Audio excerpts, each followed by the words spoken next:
welcome back to the Old Turtles podcast, the show about entrepreneurship, the future of work, and the future of health. I'm Phil Libin, the CEO of Old Turtles. What's the point of having our own podcast if we're not going to do things totally differently once in a while? And so that's what we're doing today. That's what we're doing in this episode. We've talked a couple of times before about Sift, our news therapy product. The whole point of Sift is we think the news is literally making us sick. The news is causing people to be really stressed out, really anxious, really worried, and that's manifesting itself in all sorts of physiological and psychological problems. And so we made Sift trying to make it like a meditation app. We basically said, well, what would happen if we crossed the news app with a meditation app?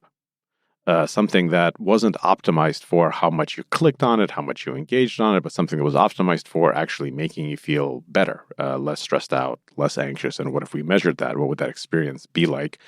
And so we made Sift as an experiment, and I think it's pretty cool. So what we're going to do today is actually present you with an audio extension of one of Sift's topics, which is climate change. Climate change is something that a lot of people are very anxious about. In particular, we want to talk about the psychological impact of climate change and how that conversation works. So sit back, listen to Sift. This is our audio extension of a news therapy app. If you like what you hear, or if you don't, go and try and download Sift from the Apple Store for your iPhone. So I'll hand it off to Kelly Chen, Sift's editorial lead. Take it away, Kelly. If you've watched HBO's Big Little Lies, you may recall this scene from the second season. A teacher is in the middle of explaining climate change when suddenly one of his students, a young girl, passes out and slumps to the floor. She's rushed to the hospital. We learned she likely suffered an anxiety attack triggered partly by the lesson on climate change, which left her convinced that the world was hurtling toward an inevitable demise. This scene is one of many cultural expressions starting to take shape around a very real phenomenon: climate anxiety. For activists like Greta Thunberg, this discomfort ignites the exact kind of urgency we need to fix climate change. I want you to panic. I want you to feel the fear I feel every day. And then I want you to act. I want you to act as if you would in a crisis. I want you to act as if the house was on fire. Because it is. And she's justified in sounding the alarm. Scientists warn we only have up to 30 years to limit carbon emissions to avoid catastrophic damage to our ecosystem, or else there's no turning back. It's a situation that requires urgent action.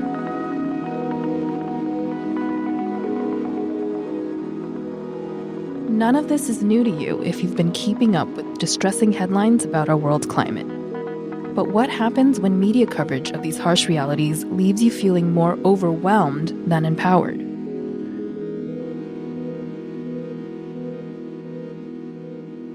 If you feel anxiety or dread when thinking about our changing climate, you're not alone. Most people in the U.S. are worried about climate change, but only 5% of us believe there's anything to be done about it.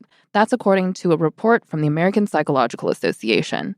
There's a disconnect between experiencing this fear and having a sense of agency to affect positive change. So today, we're going to unpack the psychological impacts of climate change. And in the second half of this episode, we'll outline 6 ways you can take better care of your mental health as you navigate our changing climate.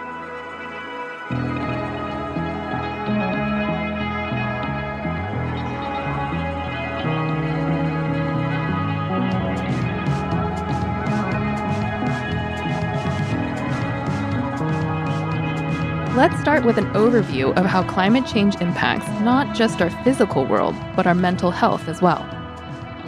As we see in the Sift News Therapy app, climate change is all-encompassing.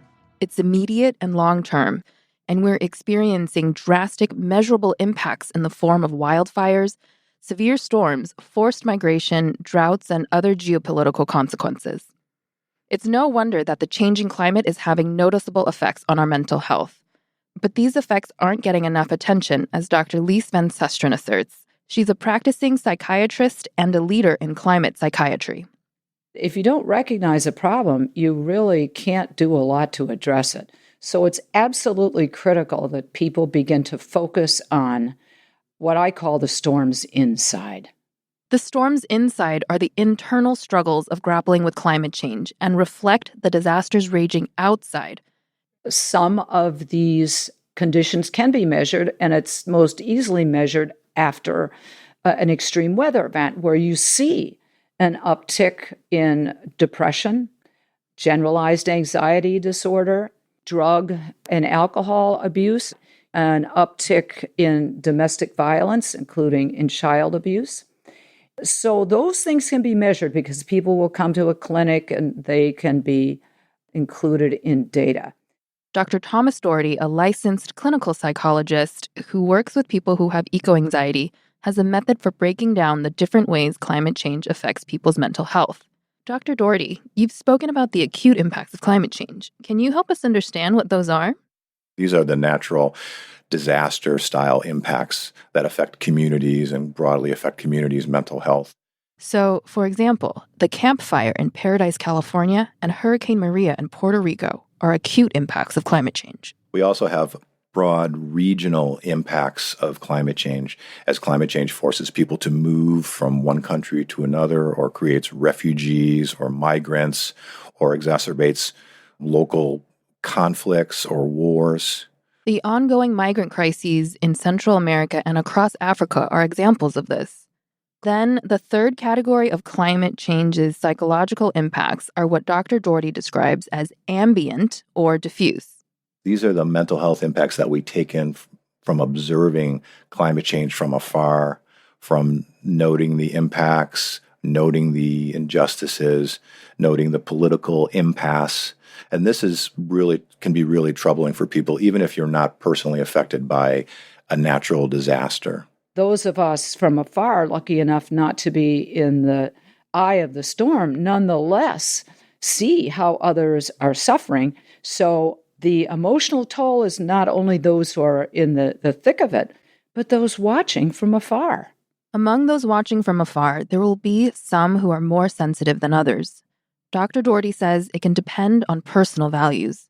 People are more vulnerable to what I would call climate anxiety or environmental anxiety if they already have pre-existing environmental values. Say, for example, a person that's a wildlife biologist in Glacier National Park. So they might be well aware of the climate changes and droughts and loss of glaciers and how that affects the animals that they work with. People that are just educated about natural science or ecology, these folks are more vulnerable to be aware of the issue and to be stressed about it. It makes sense that your own individual relationship to the environment will be a factor in how emotionally sensitive you are to climate change.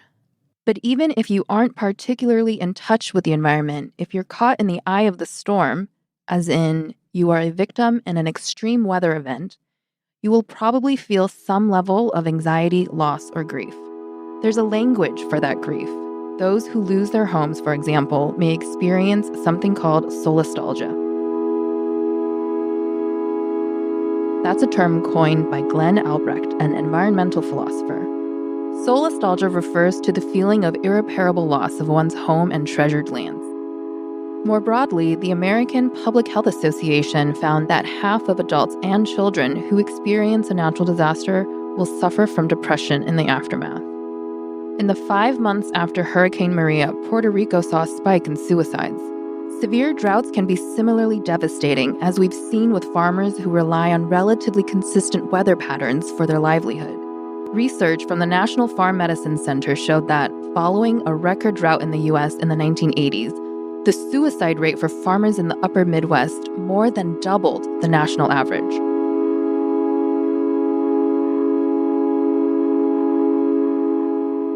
The impacts of climate disasters will be far-reaching, but they will not be evenly distributed. Environmental issues of all kinds, including impacts of climate change, will tend to be disproportionately visited on those of less privilege in our society. Those hardest hit by climate change are people of color, women, people with limited resources, those with health issues, and the elderly. Therefore, these groups are also the most vulnerable to climate change's psychological impacts. Levels of privilege are tied to structural factors, as Dr. Van Susteren points out. That is what we call the social determinants of health. And when people are affluent, they're mobile, and they have the means, therefore, when trouble is brewing, let's say it's an acute problem like a storm, they can more easily get out of the way than someone who doesn't have the means. So we're looking at the range of impacts depending upon the person's socioeconomic status as a factor in what happens to us. Indigenous people in the U.S. are particularly vulnerable to climate change. To speak on these populations, here's Dr. Kyle Whyte, associate professor at Michigan State University and an enrolled member of the Citizen Potawatomi Nation. Academic research, as well as research by nonprofits, shows that where mining or oil or other of these dirty industries were located, we're actually closer to indigenous people or to people of color than other populations, which means if you're indigenous, not only does that mean that you were likely displaced to make way for these industries, but you also might be living closer to them, which means that the side effects of these industries, like pollution, are ones that you might experience more than other people. In Dr. Whyte's experience, the destruction of the environment is tied to something deeper than the loss of the natural elements in our surroundings. For indigenous people, we have cultures and histories and entire ways of life over generations that were very much about trying to find ways to be as respectful as possible to plants, animals, insects, to ecosystems. The deep relationships between indigenous populations and the environment is what Dr. Whyte calls kinship. It's an actual sense of community. It's a sense that your life is important, that others, whether they're humans or animals or plants, they depend on you, that you're responsible for them, and a sense that your life matters.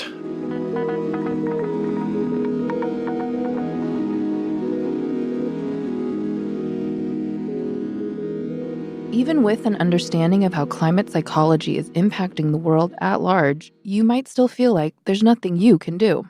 One of the most acute dilemmas, I think, that I personally feel, and I think a lot of people feel, is the sense of being what I would call a climate hostage.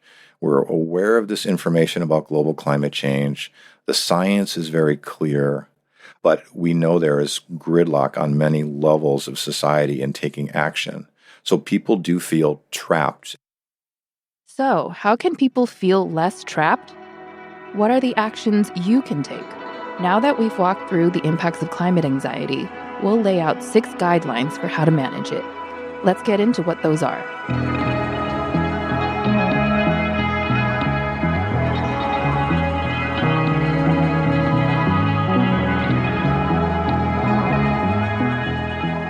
Step 1. Understand that responses to climate change run along a spectrum, and think about placing yourself along that spectrum. On one end are climate activists who react strongly to climate change by sounding the alarm with protests and petitions. On the other end are people who angrily dismiss, even deny the existence of climate change. And in the middle are those who react to climate change with a mix of anxiety, dread, and withdrawal. Where do you see yourself on the spectrum? Know that your position may change over time, but having a sense of where you fall can give you a better understanding of how to move forward. Step 2 is to determine what kind of action is best for you based on your positioning. Because as Dr. Doherty explains, there are many different ways to get involved based on your alignment, and not everyone needs to be on the front lines. When I was working with undergraduates, we imagined there was a front line, something that was really a direct protest action where you would be in danger, where there might be tear gas or something like that. And then there was behind the lines. Now, when I was 20 in college, I was involved in the 80s and, divestment protests at my college. And I was one of the frontliners. I would be right there on the barricades. But now I'm a parent and I'm a psychologist, so maybe I might not necessarily be on the front line, but I'm going to be somewhere in there supporting with my work. So everybody has a role to play. Step 3, evaluate your media diet. Dr. Doherty includes this in his list of things that can make people more susceptible to climate anxiety. Another vulnerability is people's intake of the news and intake of troubling information, particularly when they're not also active in some way. Keeping up with the 24-hour news cycle can be overwhelming, which is why it may help to slow down and look for other ways to stay informed, outside the daily barrage of updates on our planet's future. Step 4. After evaluating your media diet, find out what's working in your community. You may be surprised to discover just how many people are dedicating significant time and resources to tackling this problem. The neat thing when you get involved in this work around climate change is that people are doing great things all around the world. In California, for example, they have climate resilience plans for every county in the state, and they're very well detailed. And it gives me comfort to know that each day thousands of people are going to work every day to think about these issues, because the media discourse is always about the disconnect and always about the inaction, but that's really not the case. That brings us to step 5. If there's an organization in your community taking climate action that resonates with you, joining their cause will not only help the environment, but can help your mental health as well. Team efforts bring us from a focus on ourselves and ourselves as individuals, which can make us kind of ruminate and even make us feel more depressed, to another part of the brain that makes us feel connected. And that connection that we feel in doing things together is one of the most, the healthiest activities and behaviors that humans can perform. Dr. Whyte agrees. Taking action with others can strengthen your sense of agency. I really get a lot of empowerment when I'm in spaces where other Indigenous people can work collaboratively with me in the context of our own lands, and from there be able to recognize that all of us in a lot of ways are on the same page, even if we come from different communities, from different peoples, from different locations.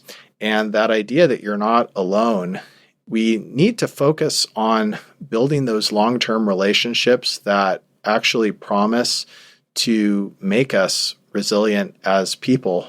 That's why cities and states are focused on building climate resiliency to strengthen their community's social fabric, from improving social services like healthcare and emergency response systems to lowering unemployment and violence. These community efforts aim to reduce the isolation that people often feel after climate disasters and focus on building cohesion. Dr. Whyte adds that while community action is empowering, people still risk burnout, especially if you've been on the front lines of fighting for environmental justice for generations.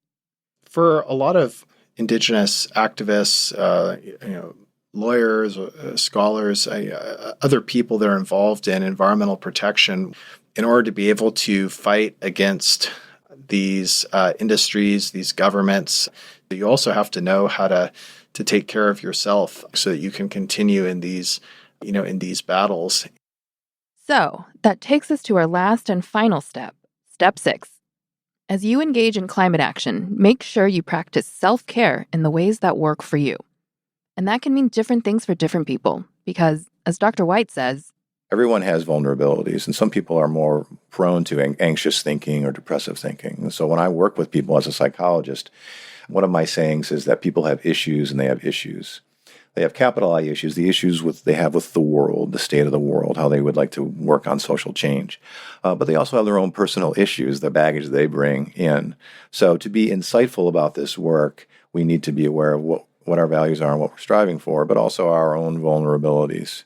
So take care of yourself. Self-care comes in many forms and can be as simple as things like taking a digital detox, a walking meditation, or even spending quality time with family and friends.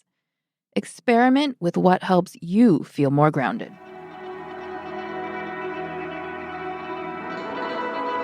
Let's recap. The 6 steps you can take to reduce your climate change-induced anxiety are: 1. Understand that climate anxiety runs along a spectrum, and find out where on that spectrum you fall. Then 2. Decide what kind of climate action is right for you, whether it's going to the front lines of a climate protest or making an effort to limit your carbon footprint. Step 3. Evaluate your media diet and assess whether a slower intake of news will help you feel more calm and grounded. Step 4. Look for people taking climate action within your own community. Step 5. Participate in collective efforts so you don't feel isolated and alone. It's good for the earth and your mental health. And step 6, if you do get involved or have been already, practice self-care so you don't burn out.